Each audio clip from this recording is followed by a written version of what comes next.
ನಮ್ಮನ್ನು ಕೂಡ ಹಾಗೆ ಸೇರಿಸಿದ್ದಾರೆ.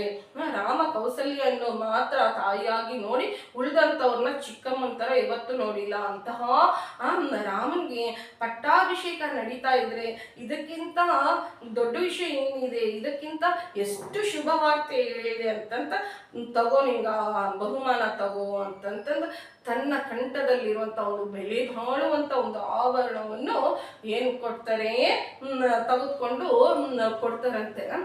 ಅಂತಂದ್ರೆ ನಾವಿಲ್ಲಿ ಅಬ್ಸರ್ವ್ ಮಾಡಬೇಕಾಗುತ್ತೆ. ಕೈಕಮ್ಮನ್ನ ಏನೋ ಮನಸ್ಥಿತಿ ಯಾವ ಥರ ಇತ್ತು ಹೇಳುವಂತ ಅಂತಂದ್ರೆ ಚಾಡಿ ಹೇಳುವಂಥವ್ರ ಮಾತನ್ನು ಕೇಳಿದ್ರೆ ಇವತ್ತು ನಾವು ಒಂದು ಕೈಕಮ್ಮನ ರಾಮ ಯಾಕೆ ಅರಣ್ಯಕ್ಕೆ ಹೋದ ಅಂತಂದ್ರೆ ದಶರಥ ಮಹಾರಾಜರ ಚಿಕ್ಕ ಹೆಂಡತಿಯಾಗಿರುವಂಥ ಕೈಕಮ್ಮ ವರ ಕೇಳಿದ್ರು, 2 ವರ ಕೇಳಿದ್ರು, ಅದಕ್ಕೆ ಹೋದ್ರು ಅಂತ ಅಪವಾದವನ್ನು ಹೊತ್ಕೊಂತೀವಿ. ಯಾವತ್ತು ನಮಗೆ ಸ್ವಂತ ಬುದ್ಧಿ ಇರಬೇಕು ಅಂತಂದ್ರೆ ಕೆಟ್ಟ ಮಾತನ್ನು ಹೇಳ್ಕೊಡುವಂಥವ್ರು ಬಹಳನೇ ಜನ ಇರ್ತಾರೆ. ಅಸೂಯೆಯಿಂದ ಮತ್ತೆ ನಮ್ಮ ಪುರೋಗತಿಯನ್ನು ನೋಡಿ ನಾವು ಹೋಗ್ತಾ ಇರುವಂತ ದಾರಿಯಿಂದ ಹಿಂದೆ ತೆಗೆದುಕೊಂಡು ಬರುವಂಥದ್ದು. ನಮ್ಮ ಬುದ್ಧಿಗೆ ನಾವು ಮನಸ್ಸಿಗೆಲ್ಲ ಬುದ್ಧಿಗೆ ಕೆಲಸ ಕೊಡ್ಬೇಕಾಗುತ್ತೆ. ಇವು